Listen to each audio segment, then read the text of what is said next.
ವರ್ಷ ಪ್ರತಿ annual day ಅಲ್ಲಿ ನಾವು ಒಂದೊಂದು ಥೀಮ್ ಇಟ್ಕೊಂಡು ಮಾಡ್ತೇವೆ ಸರ್.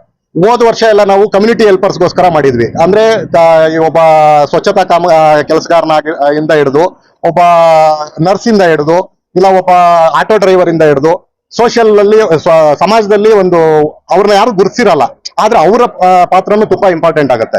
ಅವ್ರಿಗೋಸ್ಕರ ಡೆಡಿಕೇಟ್ ಮಾಡಿ ಲಾಸ್ಟ್ ಆನ್ಯುವಲ್ ಡೇನ ಮಾಡಿದ್ವಿ. ಈ ಆನ್ಯುವಲ್ ಡೇನ ನಾವು ಹೆಣ್ಣು ಮಕ್ಕಳಿಗೆ ಅಂದ್ರೆ ಹೆಣ್ಣಿಗೆ ಡೆಡಿಕೇಟ್ ಮಾಡ್ತಾ, ಹೆಣ್ಣಿನ ಸಾಧನೆಗಳನ್ನ ಸಮಾಜಕ್ಕೆ ಹೇಳ್ತಾ, ಹೆಣ್ಣು ನಮ್ಮ ಜೀವನದಲ್ಲಿ ಎಷ್ಟು ಮುಖ್ಯ ಆಗ್ತಾಳೆ, ಹೆಣ್ಣು ನಮ್ಮ ಜೀವನದಲ್ಲಿ ಯಾವ್ಯಾವ ಹಂತದಲ್ಲಿ ಯಾವ್ಯಾವ ರೀತಿ ನಮಗೆ ದಾರಿ ತೋರುವಂತ ಗುರು ಆಗ್ತಾಳೆ ಅಂತ ಹೇಳ್ತಾ, ಹೆಣ್ಣಿಗೆ ಒಂದು ಪ್ರಾಮುಖ್ಯತೆ ಕೊಡ್ತಾ ಈ ವರ್ಷದ ಆನ್ಯುವಲ್ ಡೇನ ನಾವು ಸಂಪೂರ್ಣವಾಗಿ ಹೆಣ್ಣು ಮಕ್ಕಳಿಗೆ ಮತ್ತೆ ಹೆಣ್ಣಿಗೆ ವಿಶೇಷವಾಗಿ ಅವ್ರಿಗೆ ಡೆಡಿಕೇಟ್ ಮಾಡ್ತಾ ಈ ಆನ್ಯುವಲ್ ಡೇನ ವುಮೆನ್ ಅರೌಂಡ್ ದ ವರ್ಲ್ಡ್ ಅನ್ನೋ ಕಾನ್ಸೆಪ್ಟ್ ಅಲ್ಲಿ ಇಡೀ ಪ್ರಪಂಚದಾದ್ಯಂತ ಹೆಣ್ಣು ಮಕ್ಕಳು ಏನೇನ್ ಸಾಧನೆ ಮಾಡಿದ್ದಾರೆ ಆ ಸಾಧನೆಗಳನ್ನೂ ಹೇಳ್ತಾ, ಹೆಣ್ಣು ಮಕ್ಕಳು ನೆನ್ಸಿದ್ರೆ ಏನೆಲ್ಲ ಮಾಡಕ್ ಸಾಧ್ಯ ಅನ್ನೋದನ್ನು ತೋರಿಸ್ತಾ, ಆಲ್ರೆಡಿ ಸಾಧನೆ ಮಾಡಿರುವಂತ ಒಂದಷ್ಟು ಅಚೀವರ್ಸ್ನು ಕರೆದು ನಾವು ಸ್ಟೇಜ್ ಮೇಲೆ ಇಲ್ಲೇ ಚಿಕ್ಕಬಳ್ಳಾಪುರ ಸರೌಂಡಿಂಗ್ ಅಲ್ಲಿ ಯಾರಿಗೂ ಕಣ್ಣಿಗೆ ಗೊತ್ತಿಲ್ಲದೆ ಇರುವಂತ ಹೆಣ್ಣು ಮಕ್ಕಳು ಏನ್ ಗೊತ್ತಿಲ್ಲದೆ ಸಾಧನೆ ಮಾಡ್ಕೊಂಡು ಅವ್ರ ಕೆಲಸ ಮಾಡ್ತಿದ್ದಾರೆ ಅವ್ರನ್ನ ಗುರುತಿಸಿ ಕರ್ಕೊಂಡ್ಬಂದು ಇವತ್ತು ನಮ್ಮ ಸ್ಟೇಜ್ ಮೇಲೆ ಅವ್ರಿಗೆ ಸನ್ಮಾನ ಮಾಡ್ತಾ ಅವ್ರನ್ನ ಸಂಭ್ರಮಿಸ್ತಾ ಇದೀವಿ ನಾವು. ಯಾವ್ಯಾವ ವುಮೆನ್ಸ್ ಅದು ಲಿಸ್ಟ್ ಇದೆ. ಚೌಡಮ್ಮ ಅಂತ ಹೇಳಿ, ವಿನಯ್ ಅಂತ ಆಕಾಶ್ ಗ್ಲೋಬಲ್ ಶಾಲೆಯಲ್ಲಿ ಮ್ಯಾನೇಜಿಂಗ್ ಡೈರೆಕ್ಟರ್ ಆಗಿ ವರ್ಕ್ ಮಾಡ್ತಾ ಇದ್ದೀವಿ. ನಾವು ಈ ಶಾಲೆನ ಶುರು ಮಾಡಿ 11 ವರ್ಷಗಳಾಗಿದೆ. 11ನೇ ವರ್ಷದ ವಾರ್ಷಿಕೋತ್ಸವ ಇವತ್ತು ನಾವು ಮಾಡ್ತಾ ಇದ್ದೇವೆ. ಮಕ್ಕಳಲ್ಲಿ ಪ್ರತಿ ದಿನಾನು ಬರೀ ಪಾಠ ಪಾಠ ಪಾಠ ಅಂತ ಹೇಳ್ಬಿಟ್ಟು ಅದರಲ್ಲೇ ಒಂದು ಮಕ್ಕಳನ್ನ ಕೂಡಾಕಿ ಇಡುವಂತ ಪರಿಸ್ಥಿತಿ ಇರುವಂತ ಈ ದಿನಗಳಲ್ಲಿ ಮಕ್ಕಳಿಗೂ ಬೇರೆ ತರ ಆಕ್ಟಿವಿಟೀಸ್ ಬೇಕಾಗುತ್ತೆ ಅನ್ನೋ ಕಾರಣದಿಂದ ನಮ್ಮ ಶಾಲೆಯಲ್ಲಿ ಪ್ರತಿ ವರ್ಷ ಒಂದೊಂದು ಆಕ್ಟಿವಿಟಿ ಮಾಡ್ತಾ ಹೋಗ್ತಾ ಇರ್ತೀವಿ. ಒಂದು ವರ್ಷ ಸ್ಪೋರ್ಟ್ಸ್ ಮೀಟ್ ಅಂತ ಮಾಡ್ತೀವಿ, ಒಂದು ವರ್ಷ ಸೈನ್ಸ್ ಫೆಸ್ಟಿವಲ್ ಅಂತ ಮಾಡ್ತೀವಿ, ಈ ವರ್ಷ ಆನ್ಯುವಲ್ ಡೇ ಅಂತ ಮಾಡ್ತೀವಿ. ಪ್ರತಿ 3 ವರ್ಷಕ್ಕೊಂದ್ಸರಿ ನಾವು ಆನ್ಯುವಲ್ ಡೇ ಅಂತ ಸೆಲೆಬ್ರೇಟ್ ಮಾಡ್ತಾ ಬರ್ತಾ ಇದೀವಿ.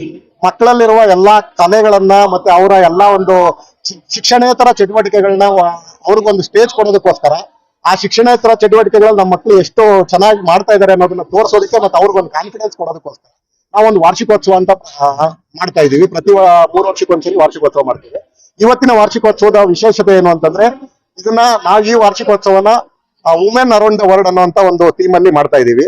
ಇಡೀ ಪ್ರಪಂಚದಾದ್ಯಂತ ಹೆಣ್ಣು ಮತ್ತು ಹೆಣ್ಣಿನ ಪ್ರಾಮುಖ್ಯತೆ ಬಗ್ಗೆ ಮತ್ತೆ ಹೆಣ್ಣು ಎಷ್ಟೊಂದು ಅಚೀವ್ಮೆಂಟ್ಸ್ ಮಾಡ್ತಿದ್ದಾರೆ ಅವ್ರನ್ನ ಒಂದು ಅಚೀವ್ಮೆಂಟ್ ಮಾಡಿರುವಂತ ಹೆಣ್ಣು ಮಕ್ಕಳನ್ನ ಕರೆದು ಇವತ್ತು ನಮ್ಮ ಶಾಲೆ ಕಡೆಯಿಂದ ನಾವು ಅವ್ರನ್ನ ಸನ್ಮಾನ ಮಾಡ್ತಾ, ಹೆಣ್ಣು ಸಮಾಜಕ್ಕೆ ಎಷ್ಟು ಮುಖ್ಯ ಅನ್ನುವಂತ ಒಂದು ಮೆಸೇಜ್ ನ ಕೊಡ್ತಾ ಈ ಆನ್ಯುವಲ್ ಡೇನ ನಾವು ಸೆಲೆಬ್ರೇಟ್ ಮಾಡ್ತಾ ಇದೀವಿ ಸರ್.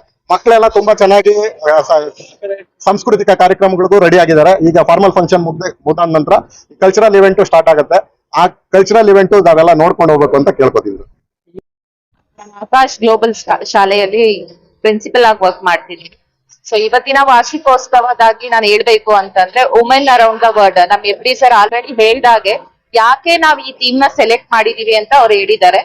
ಸೊ ಅದನ್ನ ಬಿಟ್ಟು ನಾನು ಹೇಳೋದು ಅಂದ್ರೆ, ಪ್ರತಿಯೊಂದು ಮಕ್ಕಳು ನರ್ಸರಿಯಿಂದ 10ನೇ ತರಗತಿವರೆಗೂ ಎಲ್ಲಾ ಮಕ್ಕಳು ಈಗ ನಮ್ಮ ಕಲ್ಚರಲ್ ಈವೆಂಟ್ಸ್ ಏನಿದೆ ಅಲ್ಲಿ ಪ್ರತಿ ತರಗತಿಯ ಮಕ್ಕಳು ಪರ್ಫಾರ್ಮ್ ಮಾಡೋದು ಈ ಥೀಮ್ ಮೇಲೆನೆ ಪರ್ಫಾರ್ಮ್ ಮಾಡ್ತಾರೆ. ಒಂದು ಸಂಗೀತ ಹೆಣ್ಣಿಂದ ಹುಟ್ಟಿದ್ದು, ಯಾವ ಸಂಗೀತ ಒಂದು ಹೆಣ್ಣಿಂದ ಸ್ಟಾರ್ಟ್ ಆಯ್ತು ಅಂತ ನಾವು ತೋರಿಸ್ತಿದೀವಿ. ಒಂದು ಮಹಾಭಾರತ ಮತ್ತೆ ರಾಮಾಯಣದಲ್ಲಿ ಹೆಣ್ಣಿನ ಪ್ರಾಮುಖ್ಯತೆ ಎಷ್ಟಿತ್ತು ಅಂತಾನು ತೋರಿಸ್ತಿದೀವಿ.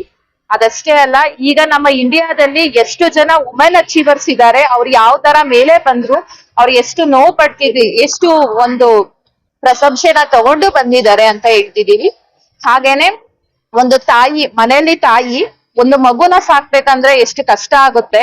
ಆ ತಾಯಿ ಆಚೆ ಕೆಲ್ಸಾನು ನೋಡ್ಕೊಂಡು ಮಕ್ಕಳನ್ನು ಸಾಕೊಂಡು ಒಂದು ಫ್ಯಾಮಿಲಿನ ಯಾವ ತರ ನಡೆಸ್ಕೊಂಡು ಹೋಗ್ತಾರೆ, ಈ ಎಲ್ಲಾ ಒಂದು ವಿಷಯಗಳನ್ನ ಮಕ್ಕಳಿಗೆ ಅರ್ಥ ಮಾಡಿಸೋಕೆ ನಮ್ದಿದು ಒಂದು ಒಳ್ಳೆ ಸ್ಟೇಜ್. ಪ್ರತಿ ಒಂದು ಕ್ಲಾಸ್ ಮಗುನು ಒಂದೊಂದು ಕ್ಲಾಸ್ ಅಲ್ಲಿ ಒಂದೊಂದು ಮೆಸೇಜ್ ನ ಕೊಡ್ತಾ ಹೋಗುತ್ತೆ, ಒಂದೊಂದು ಡ್ಯಾನ್ಸ್ ಕೂಡ. ಈಗ ನಾವು ಫಾರ್ಮಲ್ ಫಂಕ್ಷನ್ ಅಲ್ಲಿ ಹೇಗೆ 5 ಜನ ಮಹಿಳೆಯರನ್ನ ಕರೆದು ನಾವು ಇದು ಮಾಡಿದ್ವಿ, ಫೆಲಿಸಿಟೇಟ್ ಮಾಡಿದ್ವಿ, ಅದೇ ತರಾನೇ ನರ್ಸರಿಯಿಂದ 10ನೇ ಕ್ಲಾಸ್ ಮಕ್ಕಳು ಅವರ ಡ್ಯಾನ್ಸ್ ಮುಖಾಂತರ ಅದಕ್ಕೆ ರಿಲೇಟೆಡ್ ಆಗಿರೋ ವುಮೆನ್ಸ್ ನ ಫೆಲಿಸಿಟೇಟ್ ಮಾಡ್ತಾರೆ. ದಯವಿಟ್ಟು ನೀವೆಲ್ಲರೂ ಇದ್ದು ಪ್ರತಿಯೊಂದು ಕ್ಲಾಸ್ ಈವೆಂಟ್ ನ ನೋಡ್ಕೊಂಡು ಹೋಗ್ಬೇಕು ಅಂತ ವಿನಂತಿ ಮಾಡ್ತೀನಿ.